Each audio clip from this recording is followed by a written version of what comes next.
pertemuan 12 kali ini tentang deploy diagram.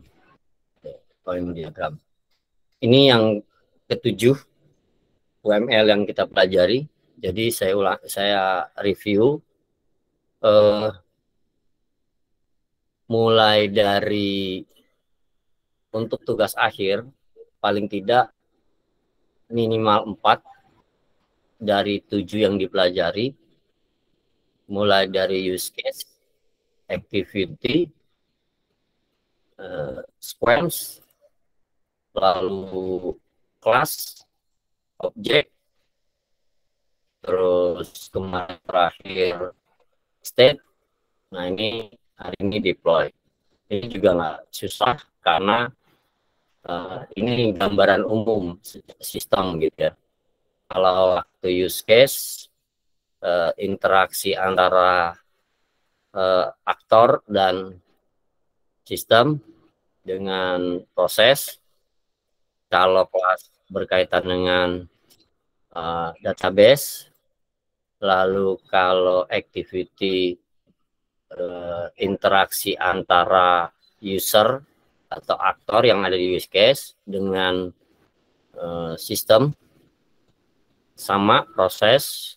Lalu kalau sequence lebih ke objek yang ada di dalam sistem. Patokannya juga saya sering bilang proses. Jadi sebutkan objek yang terlibat. Jadi tidak hanya proses-prosesnya, tapi objek yang terlibat mulai dari aktor, modul, tampilan, database gitu ya. Lalu state juga kemarin saya garis bawahi perbedaannya ketika sudah ada transisi antara proses satu atau tahap satu ke tahap lainnya gitu ya, tahap pengerjaan atau tahap eksekusi, baru bisa kita bilang sebagai state gitu ya. Kalau sequence kan enggak gitu. Kalau sequence enggak. Interaksi antara aktor atau user dengan objek sequence, tapi interaksi antara aktor atau user dengan sistem ketika sudah jadi transisi gitu, sudah ada transisi gitu. Nah, itu kita bisa menggunakan state. Nah, sekarang kita tengok deployment diagram. Kalau kita tengok teorinya gitu, di sini fokusnya adalah pemetaan rancangan arsitektur fisik. Nah ya, arsitektur fisik gitu ya. Nanti kita lihat. Jadi ketika kita akan ngebangun sebuah sistem, tentunya kita akan memetakan bagaimana sistem itu bekerja, dari mana ke mana, dari mulai start sampai finish. Nah, di sini lebih ke arsitektur fisik. Sehingga deployment diagram itu bisa menggambarkan bagaimana perangkat keras dan perangkat lunak bekerja sama dalam menjalankan sebuah sistem. Di sini lebih kepada bagaimana hardware dan software itu berinteraksi, ya. Ini udah kelihatan gitu. Makanya terkadang kalau skup sistem kecil gitu ya, kecil, nah itu biasanya deploymentnya nggak banyak gitu ya. Tapi kalau skup sistemnya besar, misalkan skala cabang, skala daerah maupun skala nasional, itu mungkin akan membuat deployment diagram yang lebih banyak, lebih rumit gitu. Tapi kalau skupnya cuma satu instansi gitu, sekolahan gitu ya, terus toko, bengkel, pokoknya hanya satu, cukup cakupan yang satu, mungkin nggak terlalu banyak gitu. Jadi saya ulangi, deployment diagram itu lebih menggambarkan arsitektur fisik bagaimana kinerja antara hardware dan software yang digunakan oleh user. Ya. Deployment diagram itu masuk ke physical view. Ada beberapa, ada use case view, logical view, process view, artinya yang terkait dengan UML, yang terkait dengan sistem. Nah, untuk deployment diagram itu masuk ke physical view yang ada di dalam UML. Nah, beberapa komponen utama di dalam deployment diagram, yang pertama itu pasti node. Kalau di state diagram, state namanya ya, titik tahapan perangkat awal lah ya. Not ini merupakan simbol, gitu ya. Simbol apa? Simbol dari perangkat yang dipakai oleh sistem. Ya, perangkat. Jadi not ini perangkat. Tidak terbatas untuk menggambarkan hardware. Not dapat dipakai untuk jenis perangkat lunak yang menyediakan lingkungan eksekusi. Ini hati-hati nih ya. Jadi not di sini yang digambarkan dengan sebuah kubus, gitu ya. Beda, bukan kotak atau persegi panjang, gitu ya, tapi kubus, gitu ya. Dia sebetulnya menggambarkan perangkat atau hardware yang digunakan. Namun bisa jadi suatu saat nanti tidak hanya terkait dengan perangkat keras, tapi perangkat lunaknya, gitu ya. Belum aku buka. Aja dulu.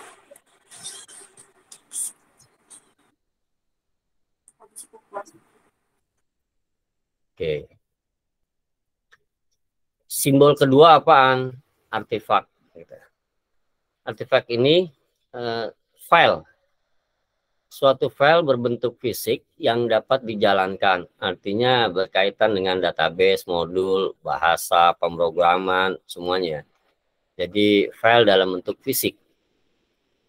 Jadi ada not yang menyimbolkan sebagai perangkat keras atau nanti suatu saat bisa perangkat berat, gitu ya. Ada artifact, gitu ya. Artifact ini file berbentuk fisik yang akan dieksekusi oleh sistem. Dalam deployment diagram, artifact hanya dapat dijalankan, gitu, oleh node. Artinya ketika Anda membuat sebuah perangkat keras atau perangkat utamanya, gitu, Anda tidak bisa sembarangan menempelkan artefak yang terkait, gitu ya. Misal ternyata kita akan menggunakan sebuah server, dari server ke unit-unit tertentu. Dari unit kita menjalankan sebuah aplikasi itu akan membaca sebuah file. Filenya itu ada di unit yang berkaitan. Nah, sementara kita menggambarkan artefak atau not yang pertama itu di artefak. Artefaknya ada di not yang pertama, gitu. Misalkan ini server, terus ini file yang dipakai, gitu ya. Nah, itu tidak tepat karena artefak yang dimaksud itu harusnya nempel di not unit yang berkaitan, gitu ya. Karena adanya posisinya adanya di unit tersebut. Jadi saya ulangi, artefak ini hanya bisa dieksekusi pada not yang bersangkutan.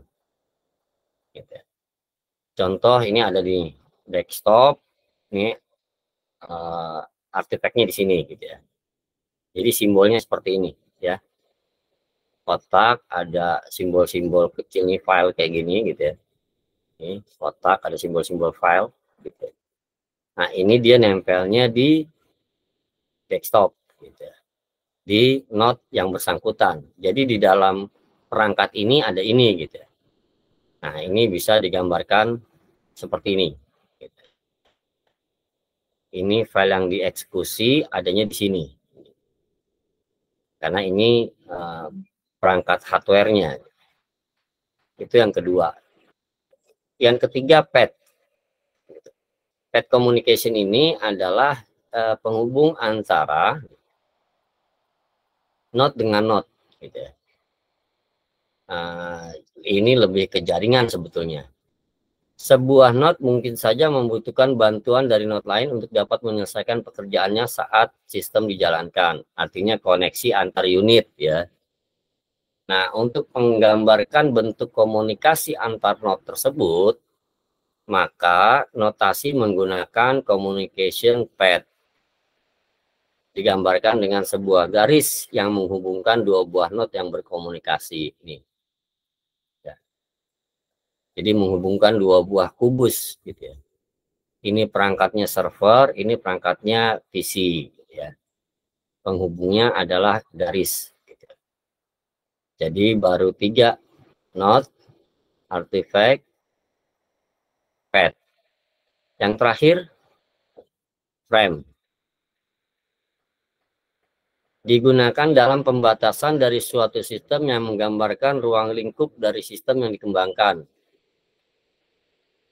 Maksudnya, jika sistem itu bekerja di satu titik tertentu dengan menggambarkan sebuah komponen yang lengkap, ya sudah.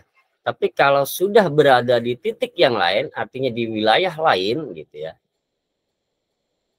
Kecuali ada sebuah, kita menggambarkan misalkan sistem sales.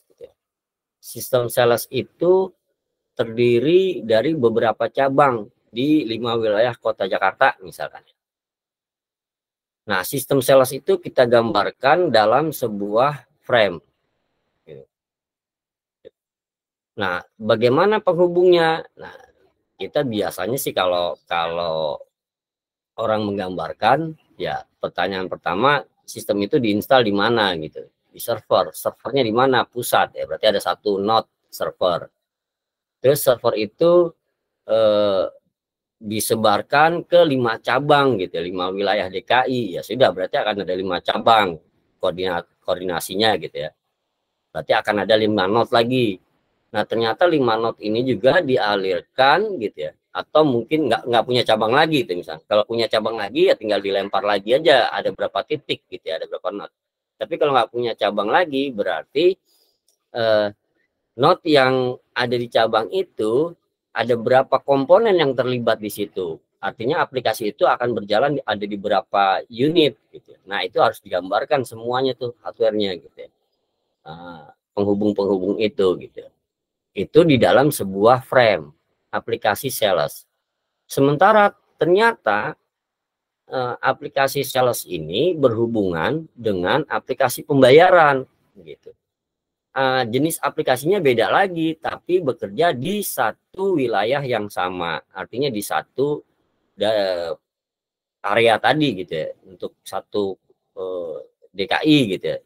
Terus dibagi ke 5 cabang, prinsipnya sama dengan yang sales tadi gitu ya. Hanya bedanya ini aplikasi sales, satu lagi aplikasi pembayarannya. Nah, masing-masing aplikasi itu harus dibuat dengan frame yang berbeda gitu ya. Maka di sini ditulis frame digambarkan dengan notasi persegi gitu ya, di mana seluruh komponen fisik pembentuk sistem harus digambarkan di dalam ini.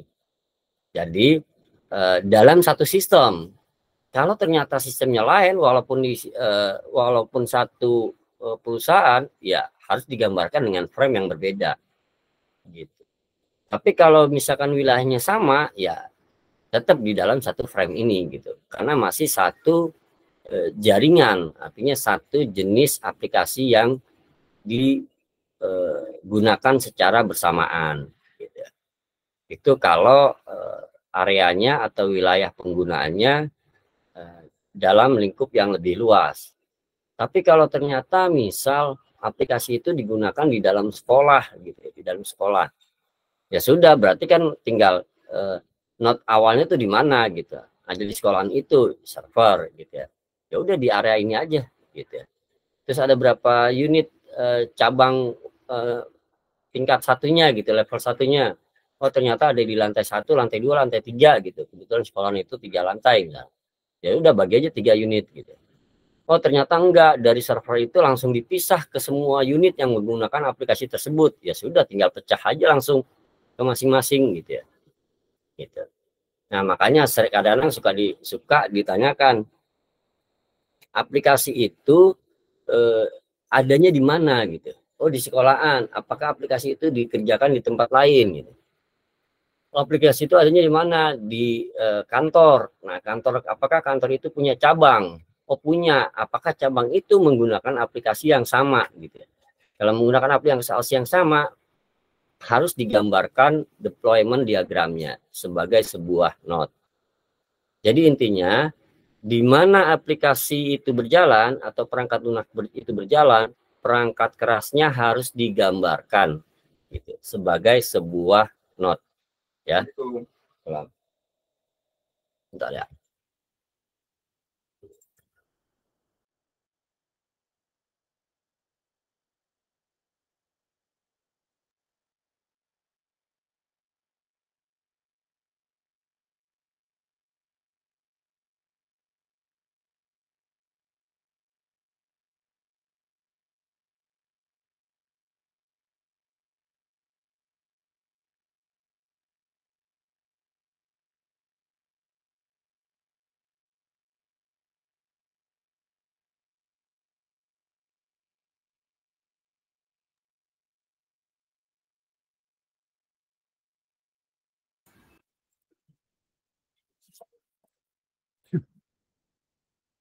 Nah, ini kita lihat contohnya gitu ya. Ini ada sebuah aplikasi, kebetulan aplikasinya berbasis web.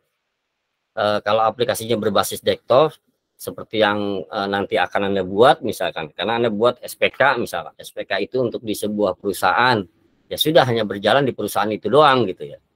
Ya Anda gambarkan unit-unit yang terkait gitu. Ini contoh aplikasi ini berbasis web gitu ya. Mulai dari servernya gitu ya. Mulai dari servernya. Nah, di server itu ada aplikasi yang berjalan gitu ya, aplikasi yang berjalan. Nah, itu harus digambarkan sebagai sebuah file. Jadi ada node yang besarnya, ada artefak di dalamnya. Gitu ya. Ini hosting server secara keseluruhan. Gitu ya. Ini node utama karena semua perangkat itu gitu ya, itu berinduk di sini gitu. Nah, di hosting server itu terdiri dari web server, application server, database server.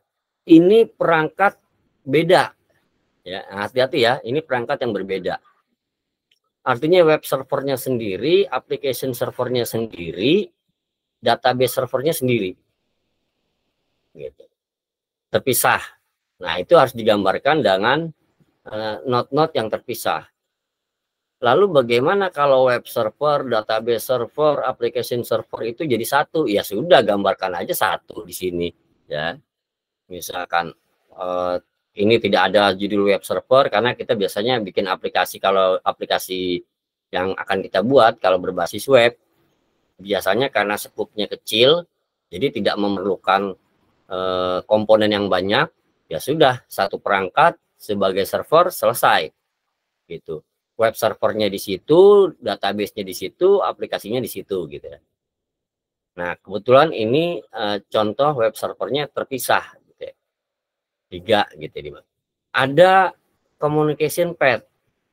Jadi di sini sudah ada 4 simbol tersebut. Node gitu ya. Node, terus artifactnya, lalu communication path, lalu frame-nya. Ini satu frame dari satu aplikasi yang dikaitkan. Lalu bagaimana kalau ternyata web tersebut itu bisa diakses oleh user dari luar gitu. Nah, ini sebagai user luar gitu ya. Jadi ini yang berkaitan dengan host server, hosting server, lalu ini communication path-nya, lalu ini ada client gitu ya. Artinya pengguna gitu. Nah, pengguna itu di perangkat tersebut gitu ya. Di perangkat tersebut ternyata terkoneksi sebuah modem gitu, sebuah modem. Nah, modemnya digambarkan bukan sebagai artifact tapi sebagai device, sebagai node gitu. Karena dia kan perangkat gitu ya. Perangkat. Nah, web browser berkaitan dengan web browser ini modelnya apa gitu ya. Oh, ternyata web browser itu sebagai perangkat lunak gitu ya. Kalau sebagai perangkat lunak bisa juga digambarkan sebagai sebuah node gitu ya. Nah, ini ada communication path gitu. Nah, ini gambar dari sebuah client server gitu, atau client PC atau PC atau laptop atau apapun gitu ya, bentuk perangkatnya ya, bentuk perangkatnya ya. Jadi tidak susah. Lalu kalau kita menggambarkan aplikasi nanti yang mau kita bikin, kita buat dalam bentuk desktop misalkan. Ya sudah, kita ada server atau tidak gitu ya. Oh enggak, langsung PC. Ya sudah, PC aja yang kita pakai di sini gitu ya. Desktop PC, aplikasi utamanya apa? Sebut misalkan. Berkaitan dengan file, misalkan spk.jar misalkan ya, filenya. Terus ternyata terkoneksi dengan 3 atau 4 unit. Ya sudah, tinggal koneksikan aja dengan 3 atau 4 node. Selesai. Gitu ya. Ada nggak server database yang terhubung? Oh ternyata ada. Jadi aplikasi itu diinstal di laptop misalkan. Laptop itu terhubung dengan server, database-nya di server misalkan. Ya tinggal tambahkan jalur yang ke servernya gitu. Apakah di server ada aplikasi? Oh nggak ada, ternyata server itu hanya buat nyimpen data doang misalkan. Ya berarti tidak ada berkaitan dengan file, ya hanya database gitu ya, hanya database server seperti ini gitu ya. Jadi yang digunakan adalah hanya database, sisanya nggak ada gitu ya. Nah, karena hanya menggunakan database doang. Gitu. Nah ini contoh deployment diagram secara simple. Sekali lagi, kalau aplikasi ke aplikasi yang lingkupnya atau skupnya kecil, menggambar deployment diagram ini tidak susah, karena ini hanya berkaitan dengan hardware yang terhubung. Jadi Anda harus perlu perhatikan ketika kita mau buat aplikasi, apakah aplikasi itu hanya, oh enggak Pak, saya aplikasi itu hanya di satu laptop. Nah, balik kita ke logika. Kalau aplikasi ini jalan, siapa penggunanya? Kan begitu. Mungkin nggak hanya satu laptop. Gitu. Kalau satu laptop, ya Anda bisa bayangin. Gitu. Kalau ternyata ada 2 aktor, gitu, atau ada 2 user, gitu ya. Nah, itu harus diperhatiin. Nah, ini contoh deployment diagram.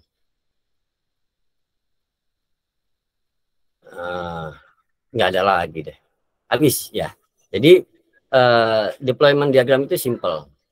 Nah, kalau saya tidak menyarankan deployment diagram ini Anda jadikan diagram utama.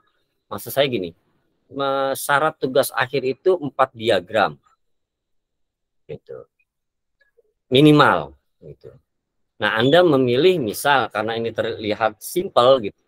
Jadi Anda hanya menggunakan state diagram, deployment diagram, lalu use case misalkan, lalu kelas gitu ya. Nah, saya tidak menyarankan itu. Kalau di deployment diagram Anda mau tampilkan, ini justru dijadikan diagram tambahan. Artinya 4 diagram utamanya apa gitu ya. Misalkan use case, class, sequence, activity. Nah, Anda mau nambahkan deployment diagram, nah itu boleh. Jadi ada 5 sama deploy gitu. Anda mau tambahkan lagi 1 state gitu ya, karena state tidak susah gitu ya, boleh gitu. Jadi hanya untuk menambahkan jenis UML yang digunakan ya. Jadi sekali lagi itu tidak susah ya. Itu kira-kira berkaitan dengan deployment diagram. Nah, tugasnya ya seperti biasa tadi sudah saya share di GCR maupun di LMS. Anda buat deployment diagram ini berdasarkan aplikasi yang Anda buat. Hati-hati ketika nanti Anda membuat, Anda harus bisa memastikan apakah perangkat itu hanya dipakai 1 unit, 2 unit, atau beberapa unit. Kenapa? Karena itu nanti akan kaitannya dengan diagram yang lainnya gitu. Baik berkaitan dengan sequence, use case misalkan, atau berkaitan dengan activity gitu. Ya. Gitu tentang deployment diagram. Sampai situ ada yang mau ditanyakan? Monggo. Tidak susah sepertinya kalau deployment diagram.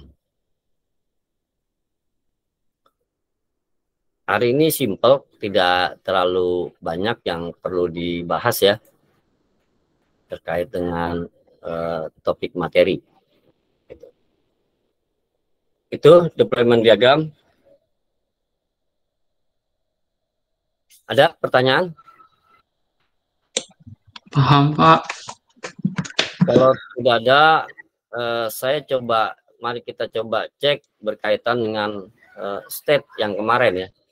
State. Kita review sedikit. Apakah state yang Anda buat itu sudah pas atau belum gitu ya.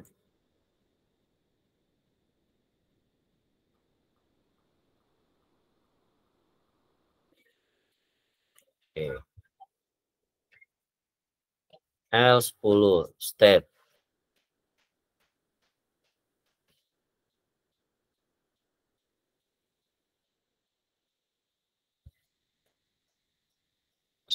What?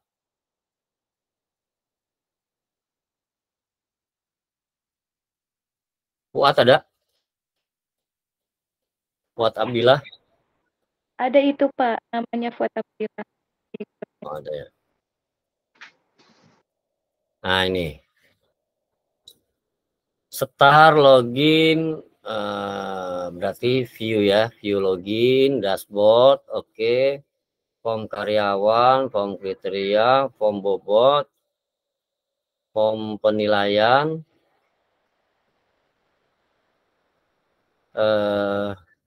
pertanyaannya kalau seperti ini,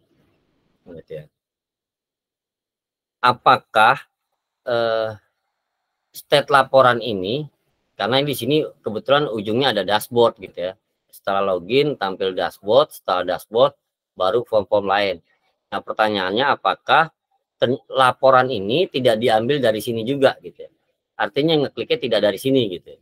Ngekliknya justru dari sini misalkan. Atau bagaimana kan gitu. Kalau ternyata maksudnya ini ketika dashboard langsung klik form karyawan, form kriteria, form bobot gitu ya. Nah, apakah seperti itu gitu ya. Artinya laporan ini apakah kenapa tidak ditarik dari sini? Karena yang lainnya kan ditarik dari sini gitu. Tuh. Lalu ketika penilaian ketika klik dari sini langsung muncul form penilaian. Pertanyaan berikutnya, apakah di penilaian ini tidak ada state yang tertarik gitu ya? State yang tertarik. Apakah di sini tidak menarik database misalkan? Tidak menarik database. Kalau menarik database, dari mana ditarik database-nya kan gitu. Karena ini menggambarkan keseluruhan kan. Kalau begitu diklik ya, kalau memang ternyata di sini memanggil ini bisa memanggil kriteria, memanggil bobot gitu. Nah, bobot ini dari kriteria misalkan. Apakah ini diklik tidak memanggil ini gitu. Nah, kalau ternyata memanggil ini harus ada garis dari sini ke sini gitu ya. Buat ada buat? Ada Pak. Ya. Jadi saya ulangi, kalau Anda mau menggambarkan keseluruhan gitu ya. Ini kan ngebacanya setelah login, setelah dashboard, Anda klik form, ada form ini, pertanyaan form ini, dan ini juga bisa jadi diambilnya justru dari sini gitu ya. Kenapa ini tidak ada garis dari sini ke sini gitu. Lalu ketika 5 ini sudah terbentuk, ini juga apakah tidak ada data atau sumber lain yang ditarik atau hanya dari sini gitu. Sementara di sini itu pasti berisi ini misalkan, berisi 3 ini gitu. Kalau ternyata iya, berarti 3 ini bisa ditarik dari 3 ini gitu ya ke sini. Nah, itu bisa kalau menggambarkan secara keseluruhan. Baik, Pak. Gesa Akbar. Gesa Akbar itu siapa ya? Ada Gesa? Saya baru dengar namanya. Hadir, Pak. Nah, NPM berapa? 20, belakangnya 2105, Pak. Oh, sorry. Saya bacanya Mas Agus. Oke. Nah, ini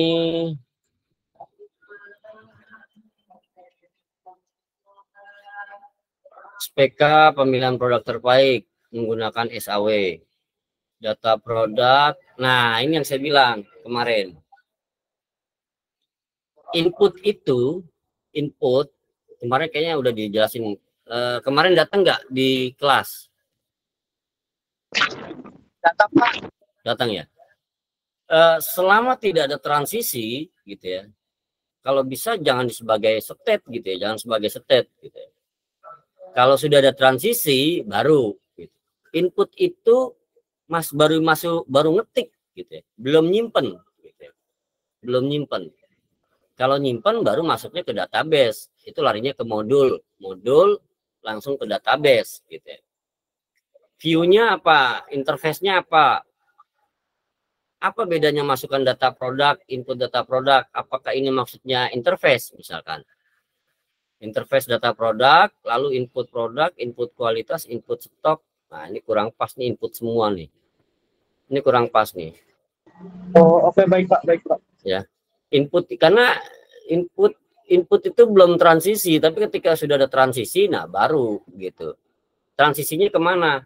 Dari interface ke modul ke database, gitu ya. Modul ke database, apakah balik lagi atau tidak gitu ya. Ada juga yang dari database tidak balik lagi tapi langsung ke media cetak gitu ya, media cetak. Misalkan printer gitu, atau balik lagi tapi dalam bentuk tampilan, berarti baliknya ke interface gitu ya. Jadi menggambarkannya seperti itu. Nah, ini juga harus jelas apakah ini all atau proses gitu ya. Oke. Anissa ada Anissa? Jadi harus jelas.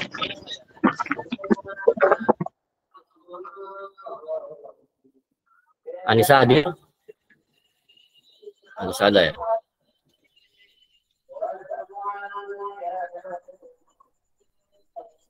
Anissa NPM berapa ya? Nah, nih kita coba lihat yang Anissa.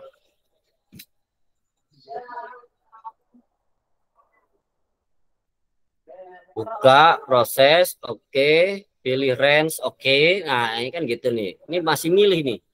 State-nya pemilihan. Belum ngapa-ngapain. Kalau boleh dibilang input gitu ya. Tapi input itu kan ngetik gitu ya. Ini masih klik. Nah, dari sini boleh, masih ada di interface gitu ya. Lalu eksekusi, proses. Nah, prosesnya proses apa ini maksudnya nih? Ini harus jelas nih. Maksudnya ngapain? Ada Nisa?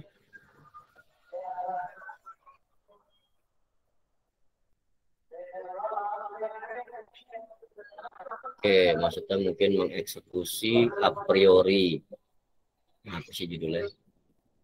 Menampilkan hasil roll. Ya boleh lah. Cuman ini yang jadi tanda tanya nih. Prosesnya maksudnya apa? Proses mengeksekusi apa harus jelas gitu ya. Apa ini maksudnya proses algoritma a priori? Oke. Ini boleh lah, masih bisa dibilang dalam sebuah proses. Alfi.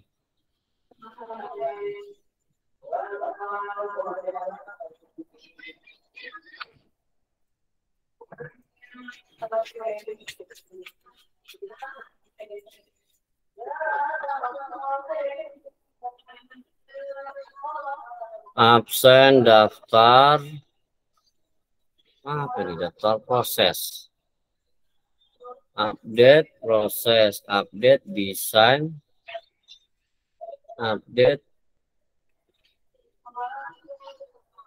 Nah, ini bukan nggak kebaca, maksudnya membingungkan nih. Karyawan term on site, ini judulnya apa sih? Alfi, ada Alfi?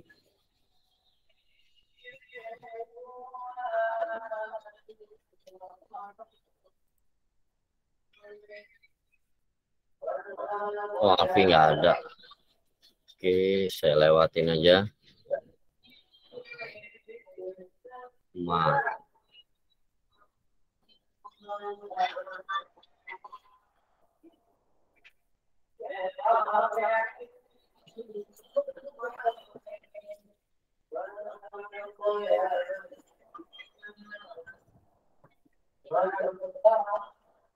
Umar, ada Umar?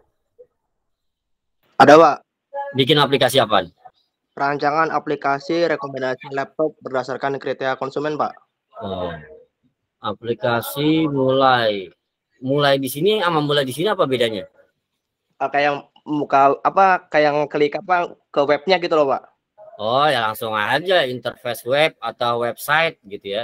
Atau Oke. tampilan home gitu ya. Tampilan beranda, website beranda, apalah namanya. Ya, karena kalau mulai gini maksudnya mulai apa? Mulainya di sini kan gitu. Oke, Pak. Oke. Menginput kriteria laptop. Jadi gini maksud saya.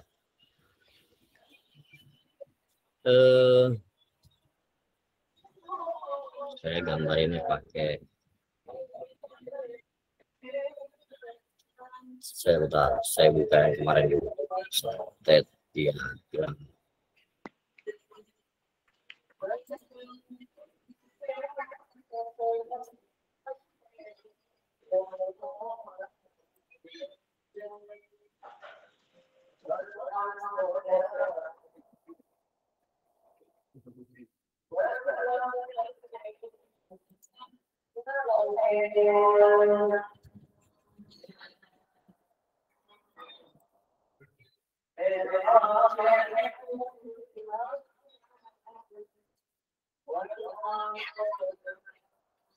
Nih, saya tampilkan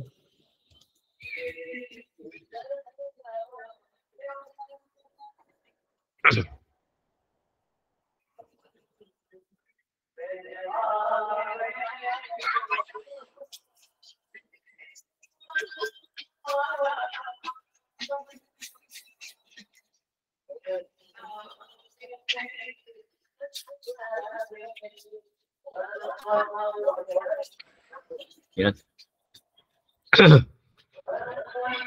Jadi maksud saya Anda harus, kalau kita tengok yang tadi, aplikasi menentukan pemilihan laptop. Nah, sebetulnya kalau kita mau jabarkan proses bisnisnya apa aja sih gitu. Nah, kalau kita mau copy ini, kelihatan ya tampilannya ya. Oke, proses bisnis pemilihan laptop, misal apa aja? Gitu. Apa aja coba sebutin?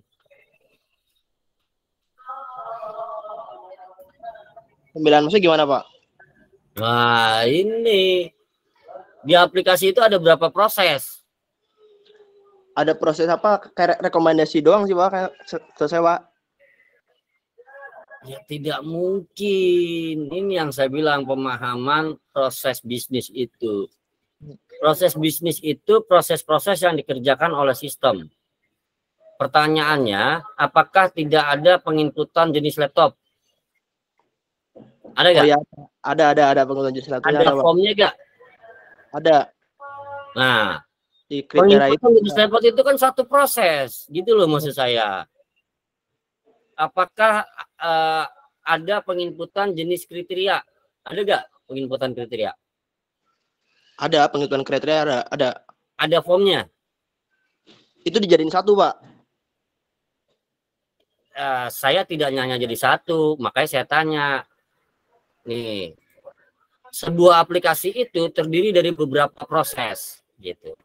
Nih, saya kasih contoh nih, proses bisnis.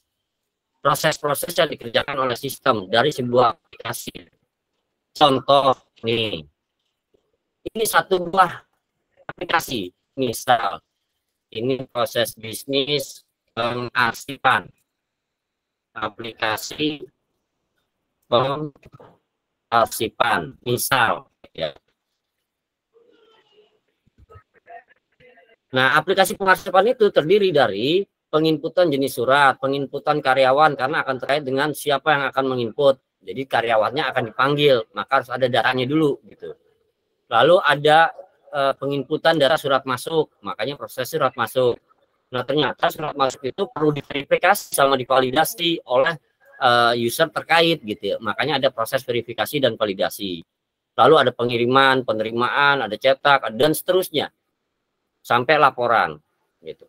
Nah, ini semua proses-proses yang ada dalam aplikasi pengarsipan. Ini contoh. Lalu saya ambil contoh dari aplikasi tadi nih, pemilihan laptop, proses bisnis aplikasi pemilihan laptop misalkan. Gitu. Nah, prosesnya apa aja gitu loh. Kenapa? Supaya kalau Anda mau menggambarkan ini secara keseluruhan, tidak seperti ini gitu maksud saya. Kenapa? Karena ini harus berdasarkan proses-proses tadi gitu. Tadi kan sudah ada nih contohnya, misalkan tadi yang punya si atas nih, Fuad misalkan. Ini Fuad sudah berdasarkan proses sebetulnya. Oh, ada proses from karyawan, ada proses ini.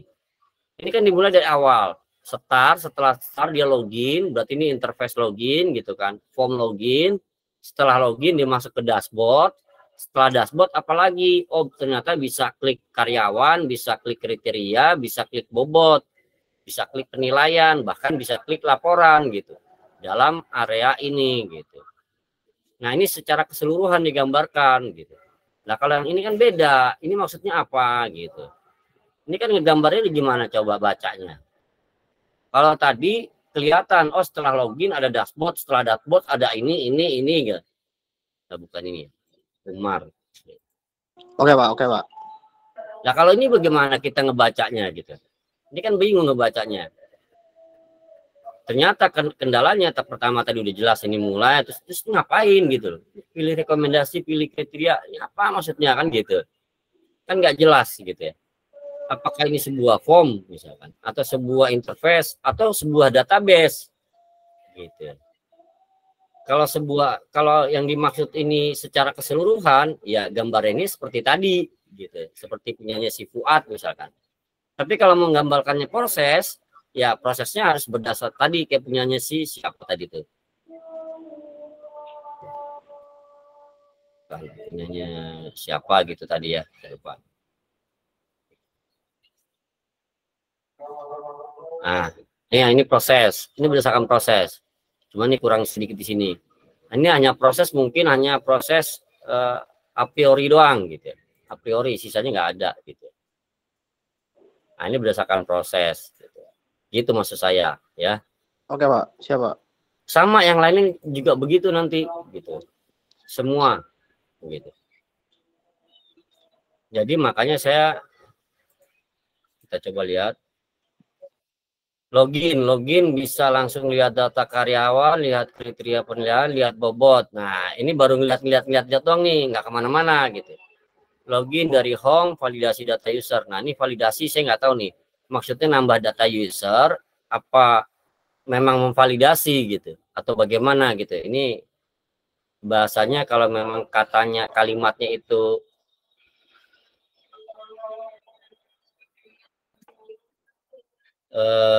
break bentar ya, ajan. Sorry, 5 menit paling ajan.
Oke, baik, kita lanjutin.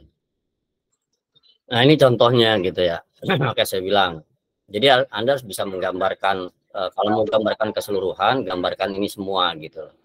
Kalau menggambarkan keseluruhan.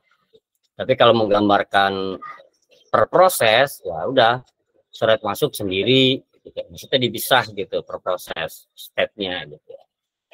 Gitu kira-kira. Kayak kemarin udah saya kasih contoh di papan tadi juga udah saya kasih contoh deh kayaknya. Nah ini kayak ginilah yang gampang. Ini mulai dari ini keseluruhan mungkin yang diambil. Login, setelah login dia bisa lihat. Nah ini cuma lihat doang nih, gitu ya. Nah di tampilan home dia bisa validasi user. Setelah itu bisa hitung bobot. Nah setelah itu ngapain lagi? Ternyata kan home nggak cuma ini doang. Gitu. Apakah ini akan bercerita secara keseluruhan atau satu proses tertentu? Nah, ini juga harus di Rina ada kan Rina? Gitu. Iya Pak, saya ada.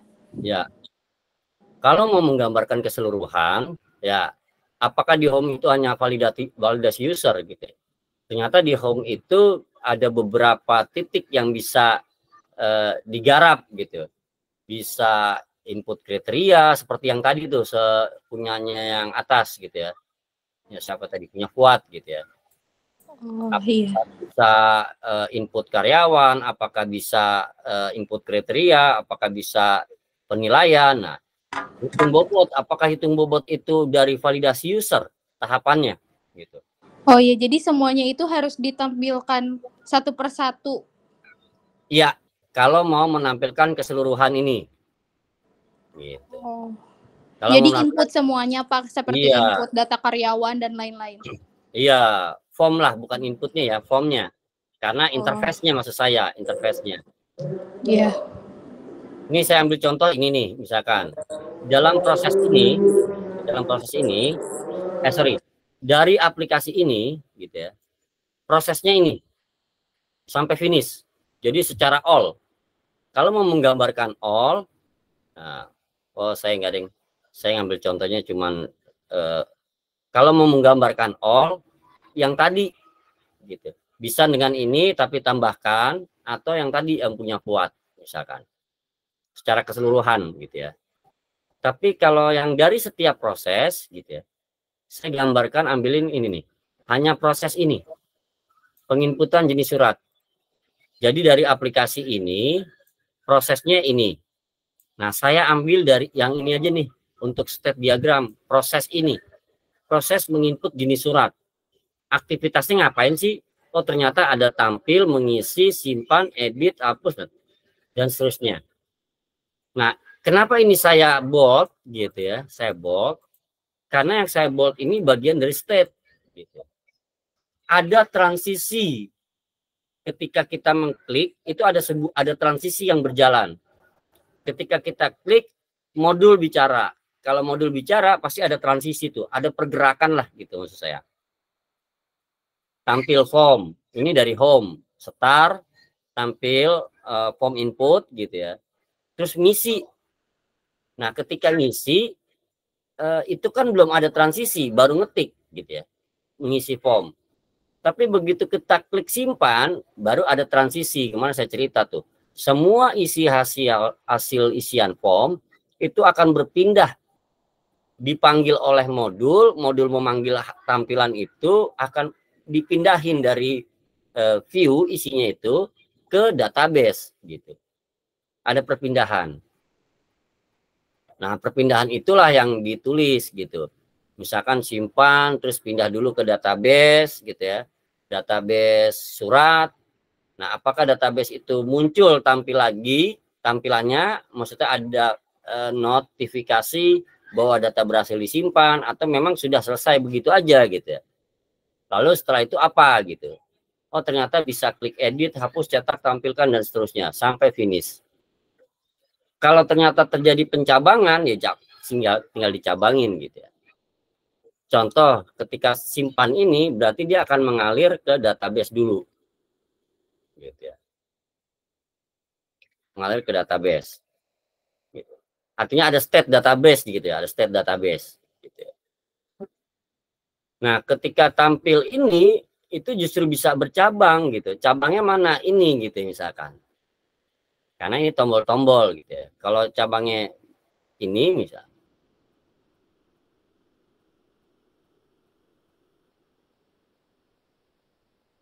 gini gitu. Baru N gitu ya. Selesai gitu ya. Ini selesai di sini gitu ya. Begitu maksud saya. Ini dari sebuah proses. Gitu. Kalau mau menggambarkan sebuah proses ya ini stepnya sampai finish. Gitu, sampai menampilkan selesai. Atau kembali ke tampilan utama misalkan.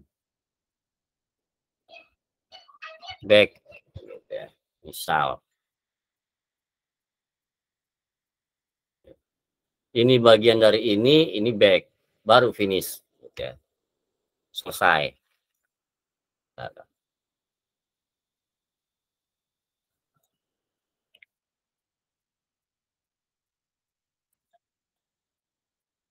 Ini mulai gitu ya.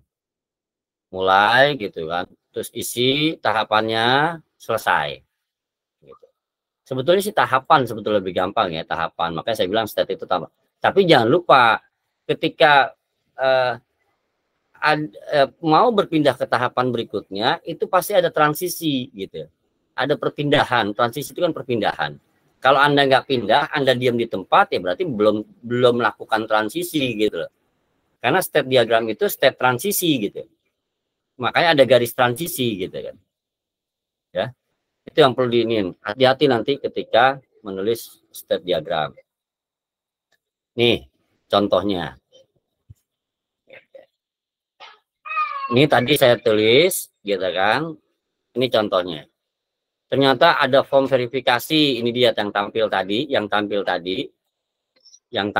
gitu ya. Ternyata ada form verifikasi. Mungkin form itu bentuknya tabel gitu ya.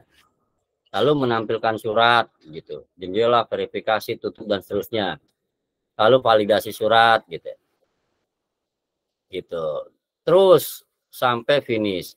Ternyata di sini ada dua, form verifikasi selesai bisa atau setelah verifikasi validasi gitu ya. Jadi ada sebetulnya langkahnya itu tahapannya interface kita tuh gak simpel sebetulnya. Yang kelihatan itu interface. Setelah ada action pergerakan modul itu ada eksekusi modul, nah itu pasti akan ada transisi kemana lagi. Berarti dari interface biasanya ke modul, dari modul ke database, balik lagi ke interface misalkan. Itu doang sih sebetulnya tahapan-tahapan itu, karena ada transisi-transisi yang bisa disebutin. Nah itu harus disebutin semuanya, ya. Nah, ini contohnya. Ya. Ini kalau nggak salah, sebentar. Ini bukan yang di share di materi, takutnya bukan ini. Kan biasanya kita cek materi.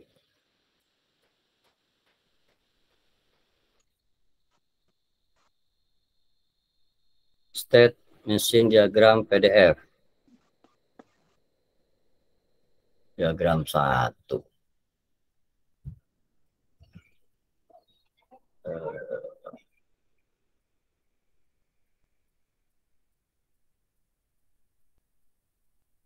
Sebentar, ini ada contoh.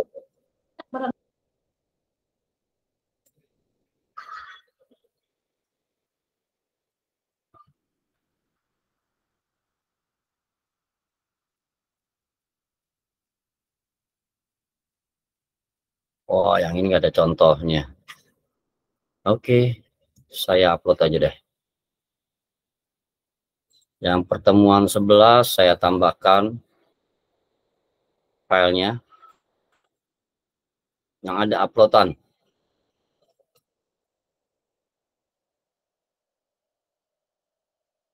Ini kalau nggak salah.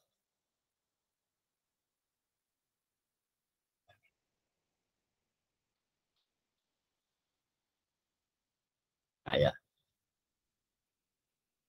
Ini saya tambahin judulnya. yang ada contoh gitu. Tapi contoh yang saya pakai itu yang berdasarkan proses, bukan all ya, bukan all secara keseluruhan.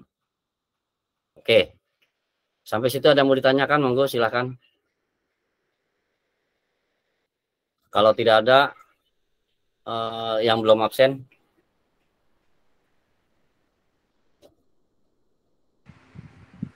Frans. Saya Pak Frans. NPM 20 20 43 50 2839 Pak. 2839.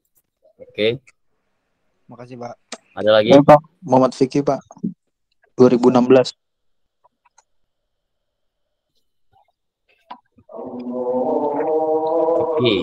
Oke. Kasman Pratama, Pak.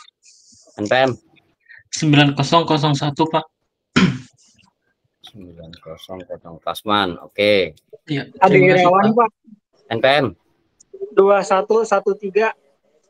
Ade Irawan. Oke, ada lagi?